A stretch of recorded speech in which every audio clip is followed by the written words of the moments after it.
Well, I've been asked about my setup on larger stages. When I'm out playing festivals or something and I use an amp. Sometimes I run this direct. Most of the time I don't. I want the amp because a big stage, I want my own monitor. I want to feel that air. So this is pretty much how I run the B6. I'll go from the bass into a compressor. I will explain why I have all these other pedals at the end.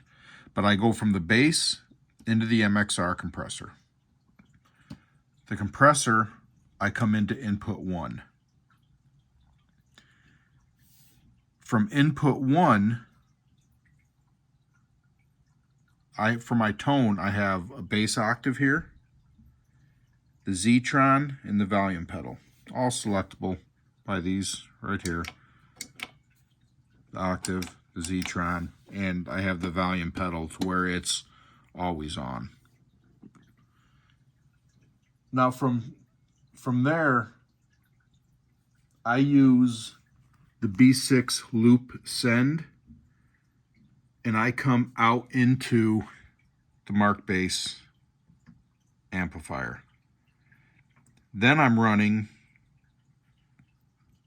this for the preamp. The effects send out on the Mark Bass goes into the Ashley EQ, which comes back into the bass course, which comes into the effects return on the B6. And then you can see that from the loop right there. The loop is basically going out to the amp, the EQ, the course. That way, after my amp, I have my reverb and my tape echo,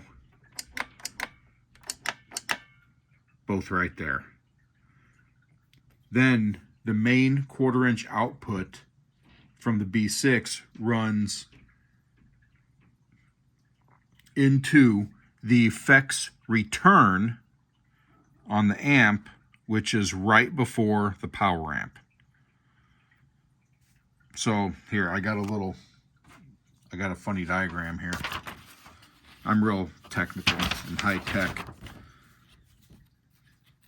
So I go from the bass into the compressor to the input, bass octave, Zetron, the volume pedal, out to the amp, from the amp into the EQ, into the chorus, then I run reverb, tape echo, then out to the power amp and speakers.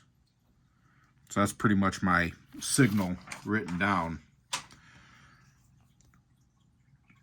Now, why do I use these other two? If you've seen any of my videos, my biggest complaint is the processing power of the B6, and that you can only have 6 effects on it. If this was something like, I got an MX5 here, Headrush MX5, that I play around with, that could probably eliminate, well, I know it could, if it wasn't, once I get that dialed in for sound, that could eliminate the compressor, the chorus, the volume pedal, and if I was happy with the EQ settings in that, I could eliminate the EQ and just run the MX5 with the Mark Bass and have everything that I need. I haven't dove that deep into that thing yet, but I eventually will. So my basses, this is the main bass that I will normally play.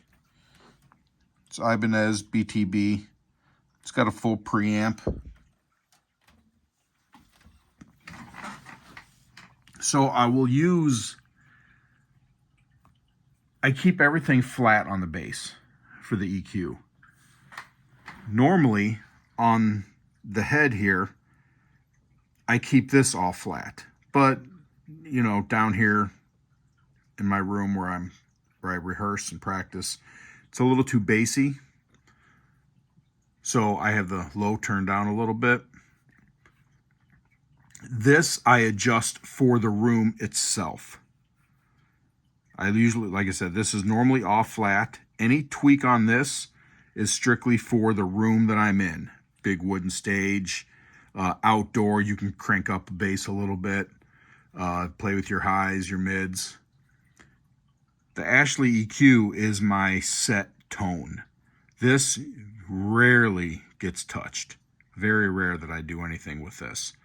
As you can see from my EQ settings, I'm a advocate for cutting instead of boosting what you want. Cut what you don't want. Kind of keeps the gain structure under control.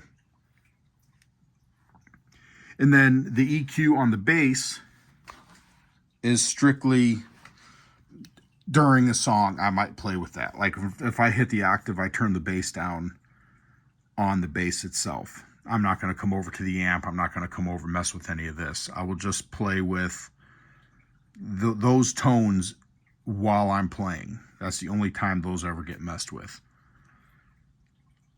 But that's pretty much my setup for any live festival stage, anything like that. It's what I've been running. It's the hookup is basically a 4-cable method. They call it the 4-cable method. Someone can probably explain that a lot better than I can. There's probably 100 videos out there, someone explaining that really good and in detail. But that's how, most of the time, when I'm running the B6 with an amp, that's how I'm running it. But, all right, until next time, thank you.